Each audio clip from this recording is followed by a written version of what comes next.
Hello and welcome to another episode of DDD, um, an adaptation of Kinoko Nasu's light novel, Decoration Disorder Disconnection. Last time we continue following our main character Arik as he awoke from a dream where he practically died, and is now with his employer, Kayo Kaye. So, without any further ado, let's continue. And let me load here. There we go.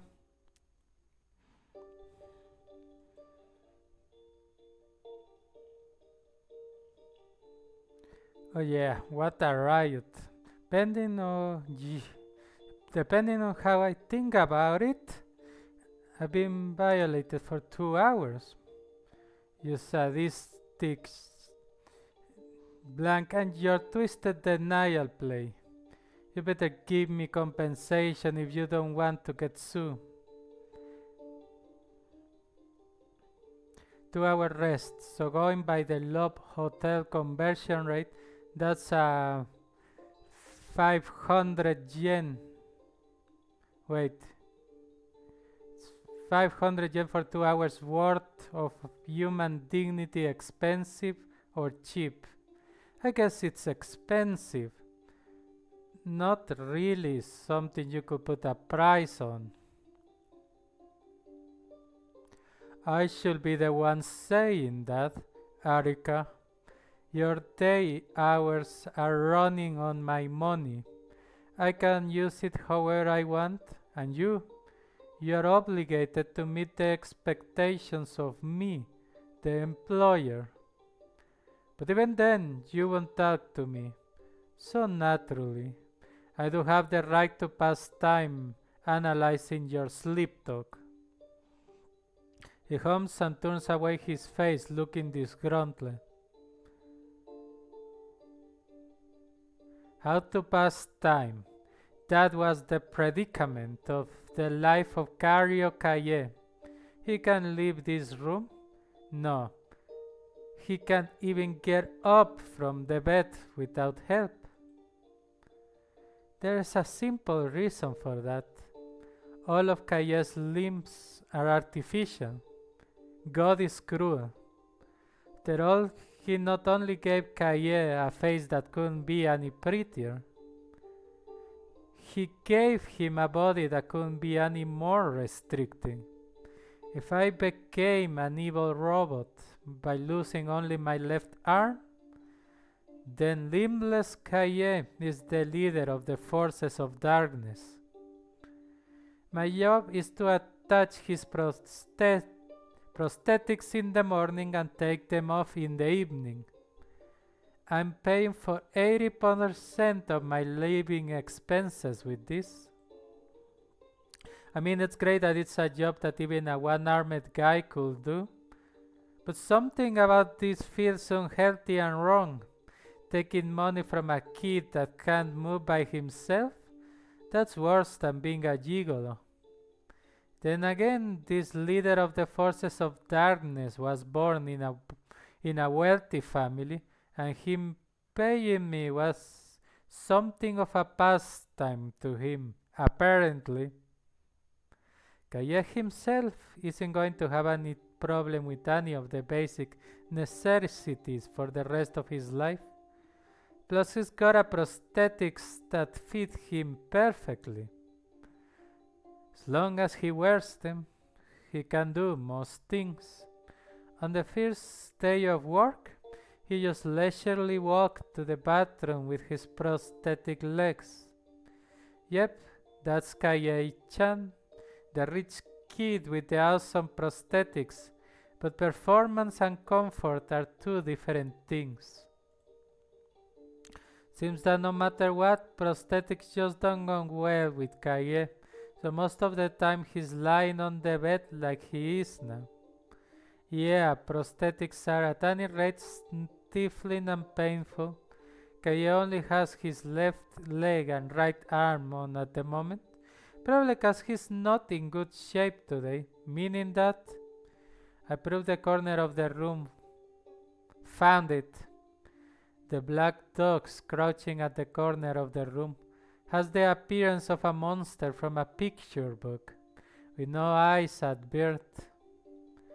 The black dog will never feel light even once in its life. But don't underestimate it. When that dog hunts, it hunts borrowing human eyes. Arika, oh wow, are you really alright? Your face is a mess. Why don't you have a drink and relax a bit? No, my face isn't a damn mess. I'm fine. No need to worry. I'm not interested in a waterless and beerless kiddie fridge. Then how about eating something? You are hungry, aren't you? Might just be me, but isn't that logic broken? What good is eating going to do when I feel sick? You're going to be charging me too, am I right? Why, of course. I deduct it from your salary. See? That's bully. Iceman Scrooge. Overlord class servant oppression. No thanks. Besides, it's only for the afternoon. I'll be better once it's night. So leave me alone for a while. I waved my hand at him to shoo him off. Whoops. Kaye can't move from the bed, so I end up returning to the sofa. The best part of this messed up chamber is how comfortable this sofa is. It's so comfortable, it's almost unbelievable. I'm confident that I can sleep for 3 full days straight on this sofa. So I take it that the dream was about the Kisaki job. The exorcisms you performed 1 month ago at night. You didn't have to hide it. Kaya sulks. Your persistence is making me want to sulk. Yeah, but how the hell did you know? Well, you had been shouting out while you were sleeping stuff like, "Oh, Kisaki, stop, and I'll send your ass straight to the moon." For someone that was about to die, Arika, you were being rather peculiar. Don't you agree? He cackles. That's naughty punk. He laughs with a crescent moon grin under the shadow of the canopy. There is really something seriously rotten with him. He could still sit back and watch my groaning after knowing that much. In the first place, the reason why I got into that mess was largely related to him. Should have quit. Just because I could make money on it, I wasn't suited for the work. I want to live as easily as possible. This is Arika's Ishisue's policy. His ideal principle, his revered slogan. And I ignored that and dug myself into a grave. On that night, in that nightmare, I don't want to ever have anything to do with again. Stepped right inside that grave. The house where there had been a family suicide, a freakish neck-rotating man, the epidemic of demon possession, a said I never wanted to see again. It first became known to the public about 10 years ago, or so they say. Agonist disorder. a sudden psychological disorder that's also been described as a receptor crash. It's treated as being one of the modern day illnesses, such as depression and TKS, but probably the only people who know it by that name are the ones involved. And how it refers to those psychologically crippled that are unable to control their own emotions. It's a name with only symptoms and no pathogens. You might think you all don't be inventing some diseases when you are just loony, but don't do that. Depression, after all, is a real mental illness. Illnesses will infect even a healthy, cold-proof body using their bags of tricks. If the stuff in someone's head becomes off in comparison with everyone else, it's not because the mind's sick, because there's something wrong in the body. Human beings are made up of mystery, wonder, and a solid design schematic. Breakdowns don't occur for no reason. However, the only people that recognize it as a disease are the experts. The public generally calls those affected by it the demon possessed. Why? Well, that be because they exhibit behavior that lead one to conclude they are possessed by demons. Personality transformation and breakdown are only light conditions. Severe cases go from obsessive compulsive, self-inflicted harm, and unending attempts to discharging of hostility towards surroundings. To get straight to the point, it gives birth to criminals that inflict harm on others based on trivial emotions. But I mean, that's not even demon possession, is it? It's just a flashy but still normal disease. Why use some anachronistic word like demon? Because the words demon possession are easier to understand, I guess. Depression just won't ring a bell for normal people, let alone the ones that actually saw them. But the image of demon possession fits easily. People can accept the bizarre utterances that are made if it's because a demon's responsible for them. If there is a demon inside, that accounts for nearly non-human behavior, too, from their point of view.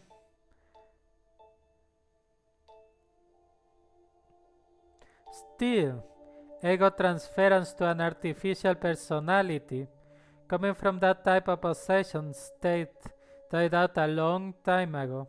A lot that the personas that the people in this country wear are generally going to be that of beasts too. Demons are spirits that, well, simply don't appear in Japan. Okay, they did mention that there are not enough belief in the church. So I guess maybe demons exist outside Japan? Sure, it probably won't matter too much here though.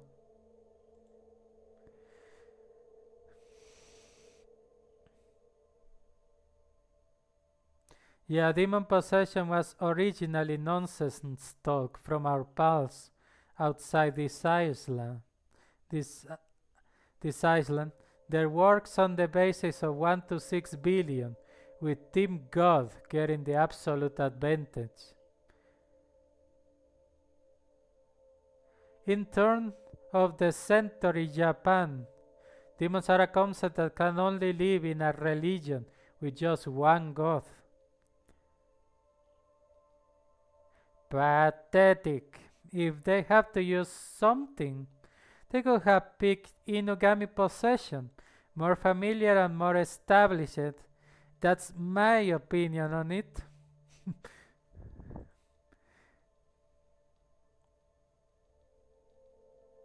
Nah, it might be easy to understand, but it mustn't feel established. No matter how much faith has died out over here, the Japanese are still Japanese.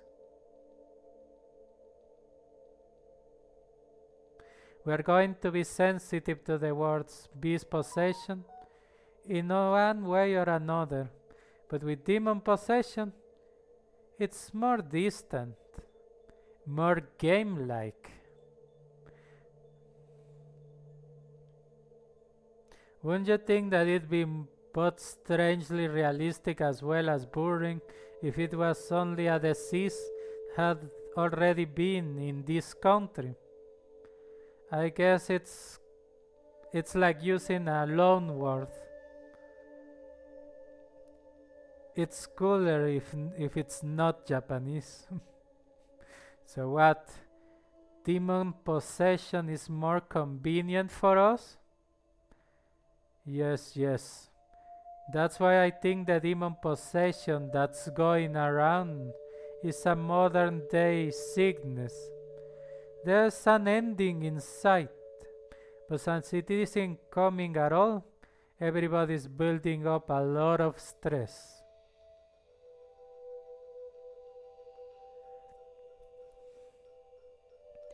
You could fall apart any day. The people around you could break any day. You'd feel secure thinking that way, wouldn't you? But you are safe because you are ready for self-ruin?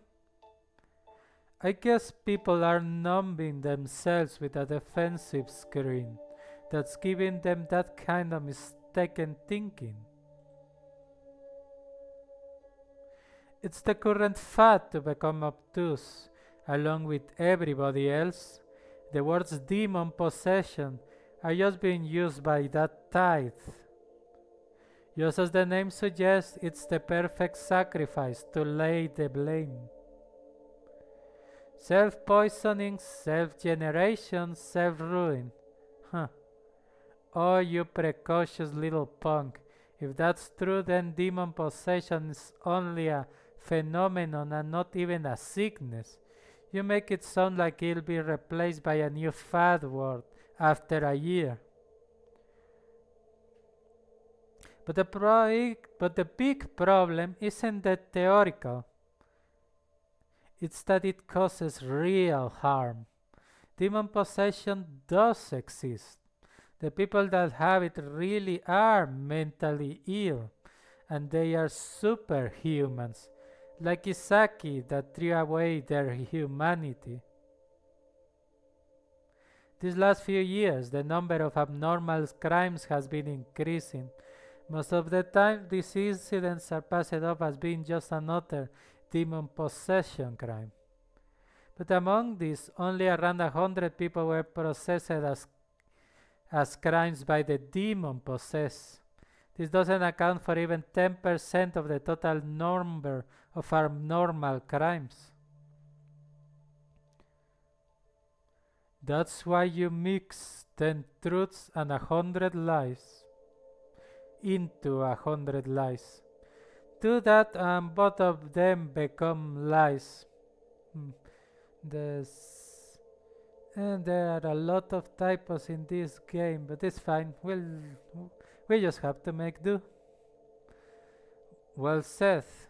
Even if someone has the misfortune of running into an incident like the Kisaki one, since the other 9 are normal, abnormal crimes, it will be categorized as a suspicious but abnormal crime.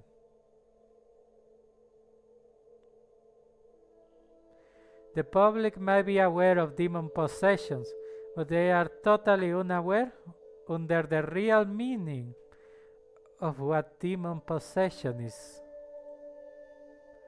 A part of the reason why the name demon possession stuck, it isn't because of the incomprehensible behavior of those afflicted. It is simply because they exerted abilities that humans don't have.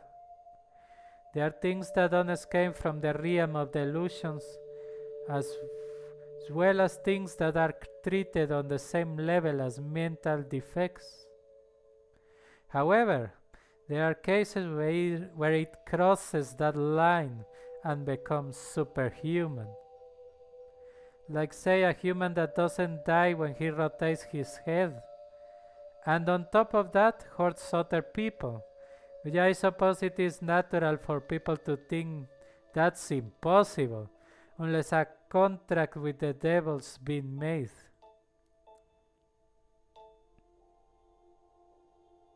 Seriously, how damn stupid, in the age where excess civilization supply has ended. What the hell are demons? I don't buy it. I've seen people that can be interpreted as being anything else other than people really possessed by demons, and I still can't buy it. Normal people must not accept these things as real, even if they are true. Well, that is a very Kinokonasu line. I still can't acknowledge them, and I probably never will for the rest of my life. Even if 100 Kisakis come after me, I will stubbornly laugh them off. Still, there is something preventing me from dismissing it as nonsense. There's a reason why, despite being able to write it off as lies, can't quash it as false. The reason is because the punk in front of me is not some demon-possessed douche, but a real demon. Say, what's the border between real and fake? Border.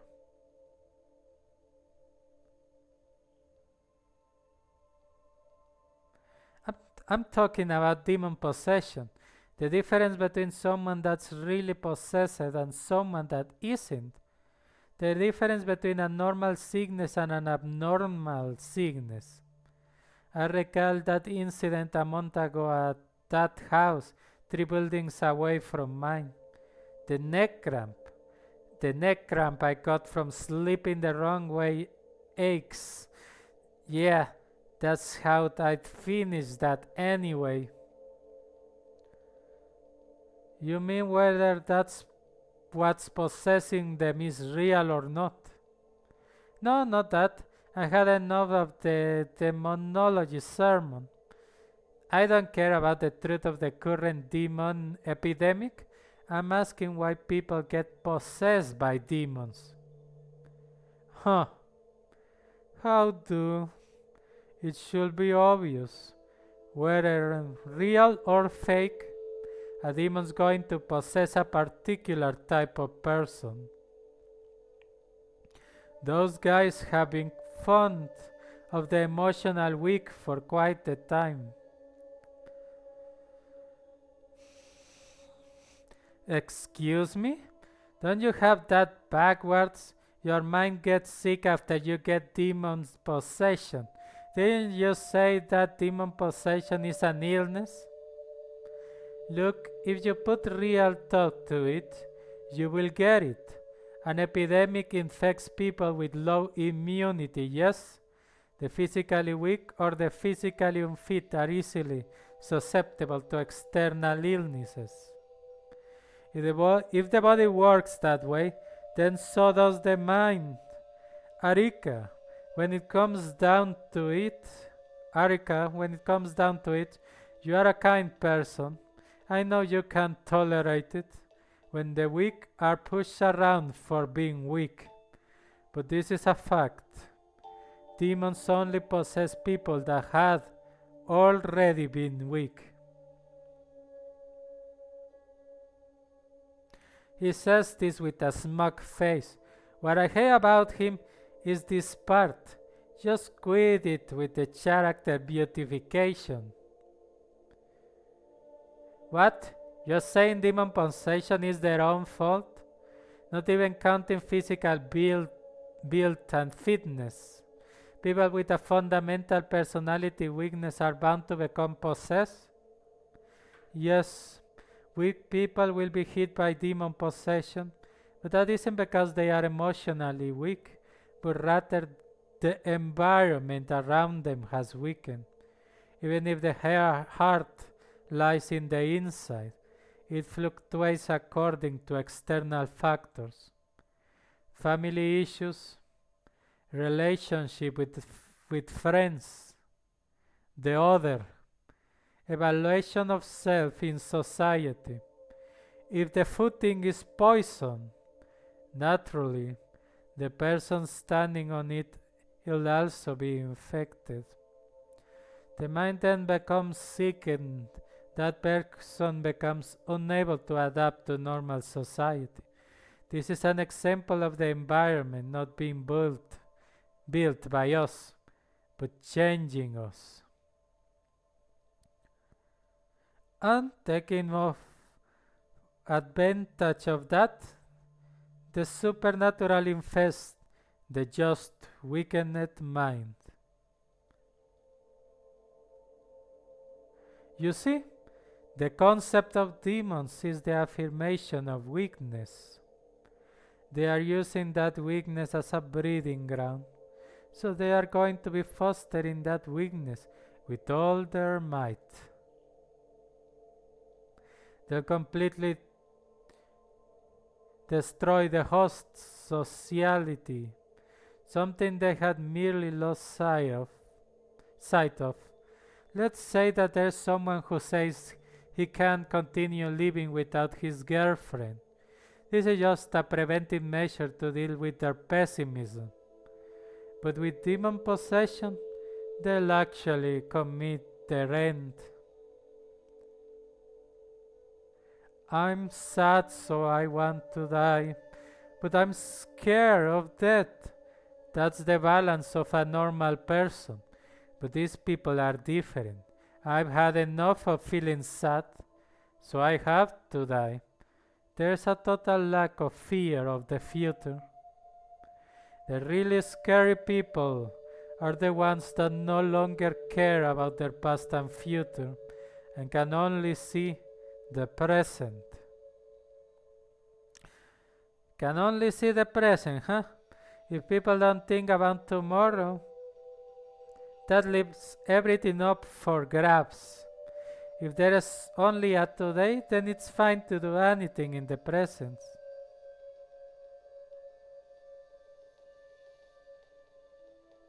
Which will mean dying tomorrow isn't anything to get all upset about.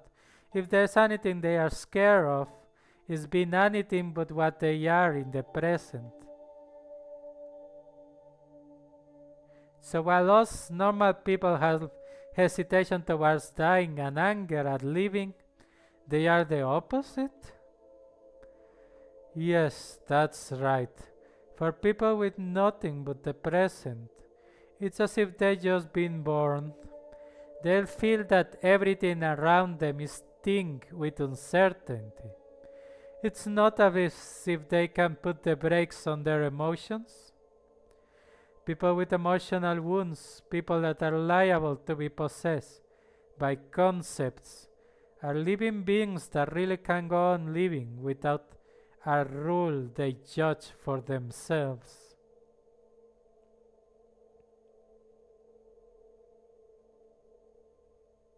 Emotions won't break them, but they'll destroy themselves just by breaking a delicate rule that holds no meaning to anyone but themselves. It's easy for the supernatural to take hold in a heart on the brink.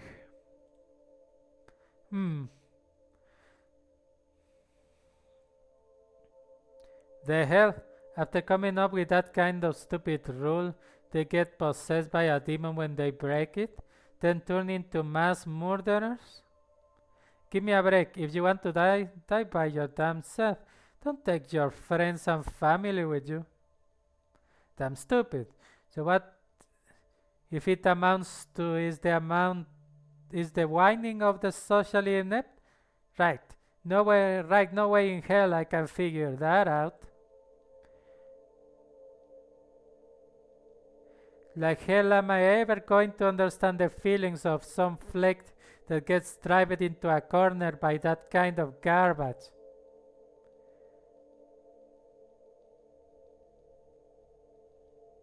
Displeased at something the face reflected in the mirror twisting hatred. Must have been because of some nasty stench. The black dog comes by me and crouches in contempt. The dog's getting friendlier with me by the day. Uh-oh.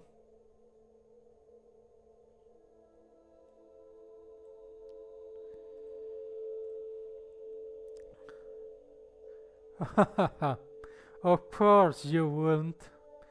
That's how normal people think after all. But just hear me out. In this case, you don't blame the weakness of the heart, but you should think about what made it weak. This is how the stock phrase should be. It won't be, feel shame in the weakness of your fragile heart. It'll be, know the sorrow of the fragility of man. Kaye talks as if to pity them. He spreads his hands in exaggeration under the shadow of the canopy, ever so courteously, but it's nothing more than a gesture. He doesn't possess the natural emotion of being able to feel sorrow.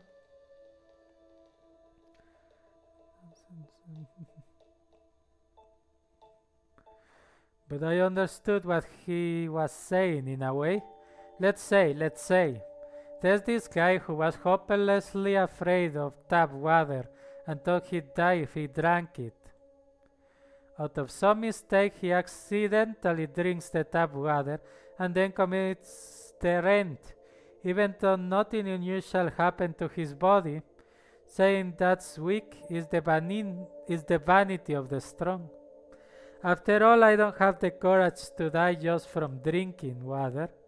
It's a feeling that the average Joe won't get. But can't you say that people that kill themselves for some stupid reason are psychologically strong to the point of madness? But yeah, still. Nope. The fact is that I can't even slightly deny that they are the weaklings of society. Time passes with even more useless banter. Perhaps because sunset is near, the room gradually falls into darkness. This room will become pitch black when the sun sets, since there is no electrical illumination.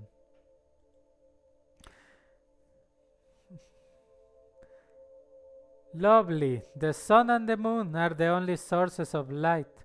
How romantic. All the girls will squeal in delight. But I'm a guy and not the least bit delighted. I'm starving too. And it's just about that time when I begin missing normal illumination. Okay, it's about time for me to go. If I seriously don't put anything in my stomach, I'll die. My stomach twists and rumbles. Sounds like the gastric juice is dissolving my stomach walls. Eh? Arika, don't tell me you haven't eaten anything since morning.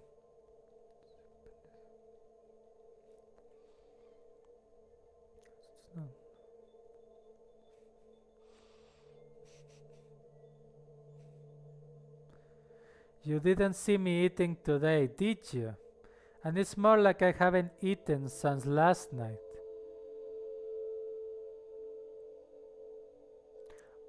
Oh wow, you have to eat. Someone as unhealthy as you shouldn't be skipping meals. I do have food here, by the way. How about it? No, I'm very sorry to say that the food over here doesn't match my tastes. Mainly financially. It's true what they say about people getting stomach problems from eating food they are not used to. How rude. But now that I take a closer look, you really look pale, don't you? Could it be that you are on a diet because you picked up a beer belly from drinking all that alcohol? None of your business. Look, I simply don't have money. Right, I'm short of money all year long, but lately things have really gotten bad. This job pays by the month, and damn, Kaye despises paying in advance or daily. Go to hell, rich kid.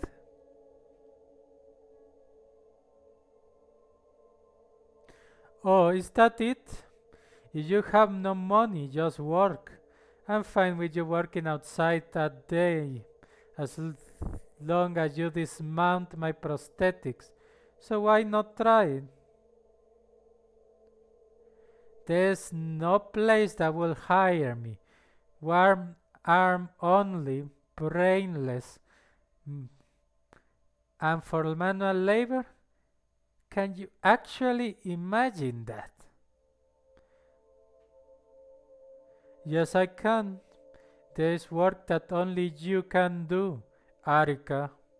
Exorcise demon possessions like that time with Kisaki-san. There's been a bank transfer from Kisaki-san after that, hadn't there?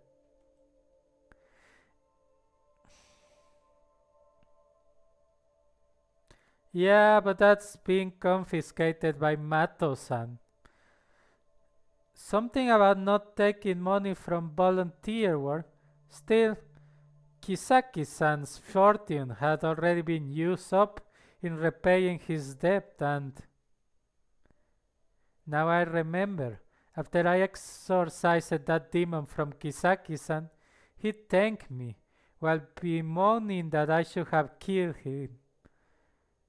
And the affected part of Kisaki-san, who had the most pitiable expression on him in the world, was Kaye. Kaye, listen, back over there, the dog eat. Yes, about that demon possessed dog killer. My, Arika's done his research. Huh? By dog killer you mean who? Oh, you forgot. Alright, this will be the seventh time I explain it to you.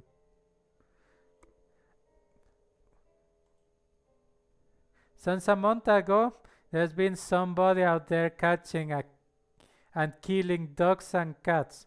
Apparently, that somebody has been removing all the stuff inside and dumping out the skin on the burnable garbage disposal days. There had been nothing more than rumors in the beginning, but about 2 weeks ago, somebody saw the culprit and has been ranting about it being demon possession all over the place.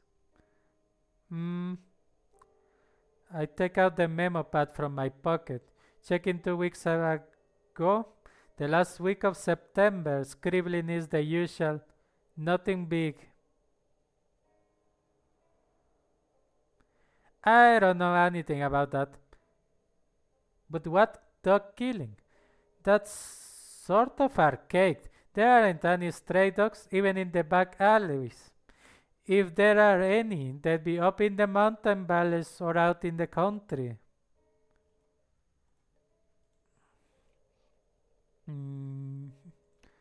But hey, did you know this? They say if you kill animals out in the mountains or fields, it's called hunting. No, those aren't stray dogs, they are house pets. At first, the dog killer caught guard dogs, but is now going inside houses and stealing them. Thanks to that, there's been a sharp drop in the pet dog population of Shikura City. Now that he mentions it, That noisy mutt next door was pretty quiet last night. Is that so? So, was he taken under custody? Location is unknown at the moment. The police have also got a search net out, but there hasn't been a full-out search yet, since the only victims are dogs and cats. But according to witnesses, the dog killer is extremely passive. Seems to be weak, and I do think there ought to be a reward from Mato-san. Arika, will you do it? No, I'm not interested, and Mato-san will never give me money. And even assuming that he's affected by demon possession, it's not as if he's killed anyone yet. Well, yet? Is it? That's my boy. The expatient. Never want to squeeze in predictions. And he heard me, friggin' sharp ears. Shut up. Be quiet. I don't give a rat's ass about that stupid story. Unfortunately, I don't have any friends that are dogs, as if it's any of my business if a bunch of mutts gets killed. Wow, you are terrible. You are not going to do anything? Hey, it's not something that us humans should get involved in. Vengeance gotta be handled by the same species. If you want to catch him, go get Scooby-Doo. Ugh, you have to be that adverse to it? Oh, pooh. Then why are you being more stubborn than usual? With the Kisaki job, you gladly took it up for the money. Hey, Arika, could it be you're hiding something like, you being acquainted with the dog killer? It's a baseless suspicion, but I can't deny it. As far as I'm concerned, the person I trust the second least in the world is myself, after all.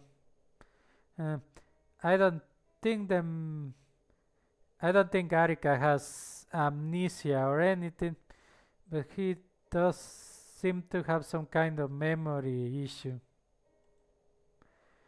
I checked a month's worth of memos after what happened at Kisaki-san's place. There haven't been any particularly laughable scribble. Yukio, eating too much. Go on a diet. Watch out for vinegar. There's one. The date's about 1 week before. Alas, whatever I wrote is beyond even me.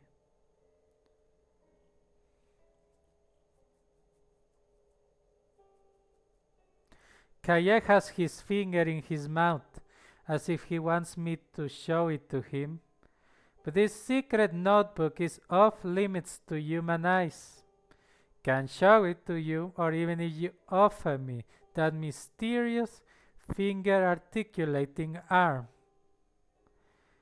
Nah, I really do want one of those, and know that I'd sell my soul.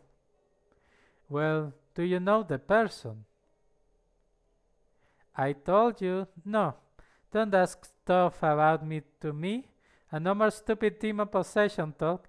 If you have to do it like around now when the sun's out. Put away my memo pad. Now then, 30 minutes until sunset, almost the limit. Let's finish up today's job, shall we?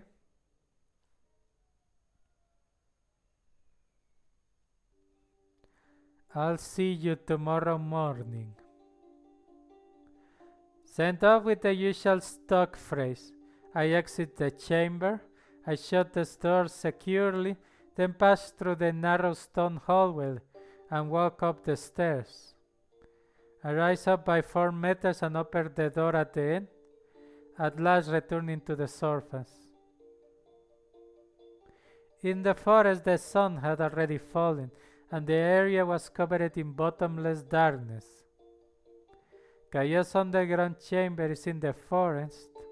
No, I mean his room is in the chamber beneath the storage tank that is in the forest.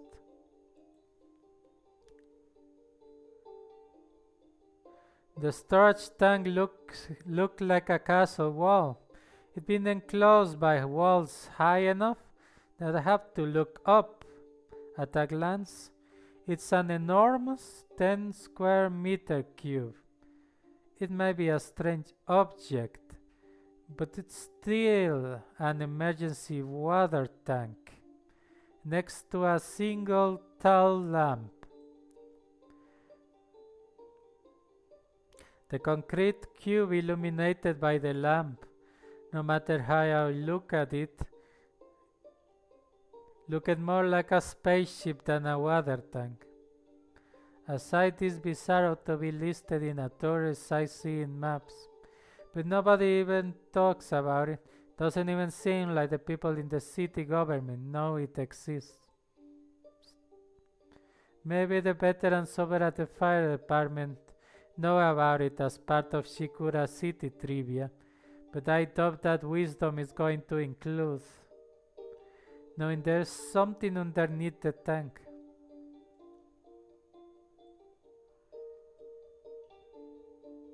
The only ones who know about it are me and Mato-san. And well, some victims that have had some troubles due to the possess. But really, just what is he? I met the owner of the chamber, Kario Kaye, 2 months ago. Our relationship started when I'd been discharged from the hospital, had been looking for an artificial arm. Mato-san gave me an introduction to Kario Kaye, saying that there was a dilettante with rare prosthetics. I hadn't expected much, and Kaye agreed to visit on a mere whim. To a visit on my mere whim. After that, I didn't get the arm, but he offered me the job of attending to him during the day, and I gave in to the smell of money and accepted it. The day I met him face to face, it had been night. I remember the water tank-like chamber of that bright moonlight night. The first impression was horrible. I left armless me and a limbless Kaye. And thus the 2 of us limb-deficient wonders became a team.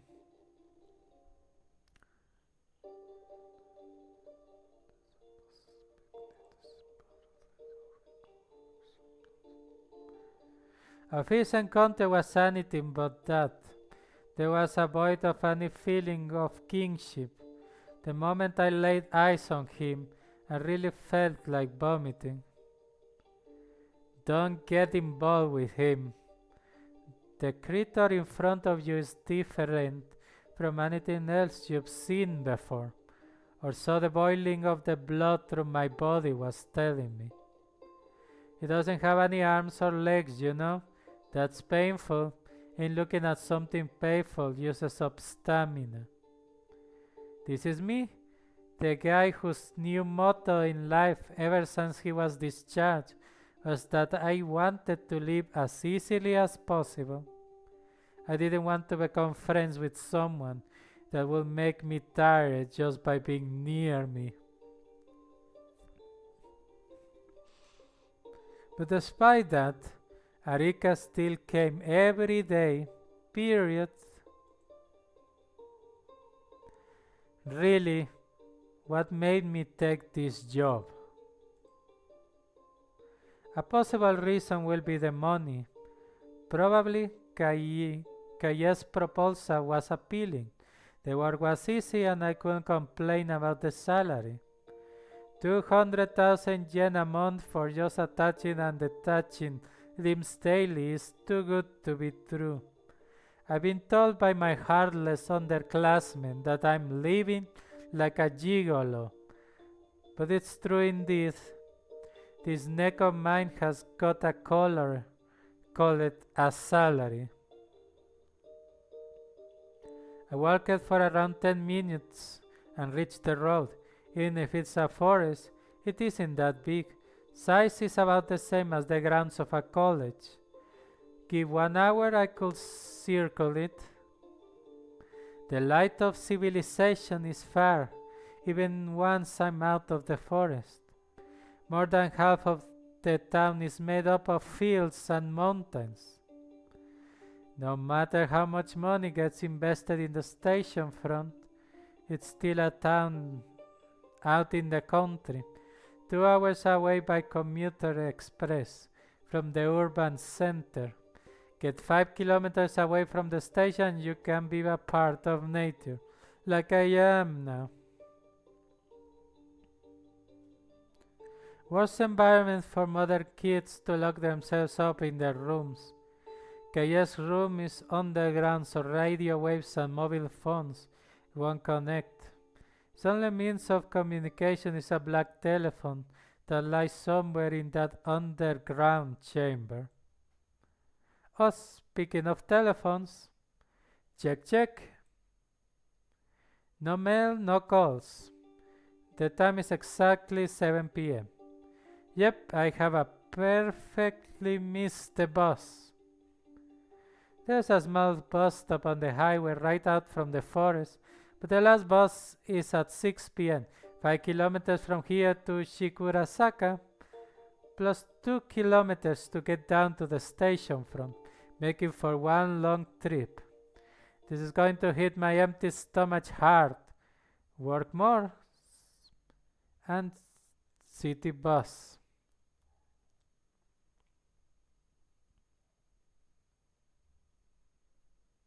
Since fasting for one full day is actually tough, I went over. Since fasting for one full day is actually tough, I went over to the usual pub for grub, and the name of the place, Dining Bar Nebula. Despite serving Italian food, the name is just simply and fundamentally wrong. The inside is as large as a college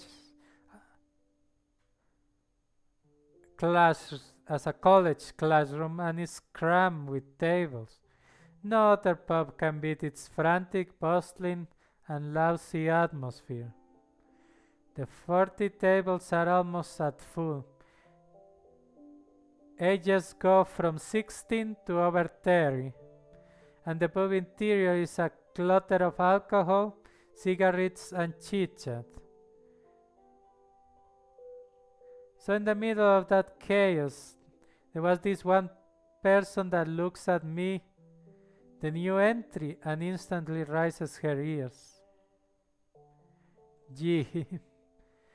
Ah, senpai, yoo-hoo, over here. The eyes in the pub converge on me and the idiot. Enters a mysterious creature who's passing one hand up in the air without paying heed to the people looking at her and banging the table with the other. It's clear she'll run after me if I try to escape, so I give up and play her game and sat opposite of her.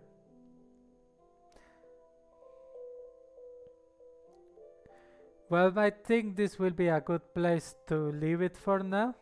Thank you very much for watching. Feel free to like and subscribe if you want to see the rest of this read-through. For now, it seems the main point of the story is mostly mental illness.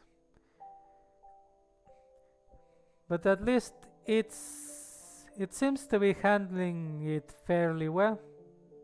for the time being. I don't think the setting is interesting, mostly for making up interesting vignettes. Oh well, thank you very much for watching today and have a good day.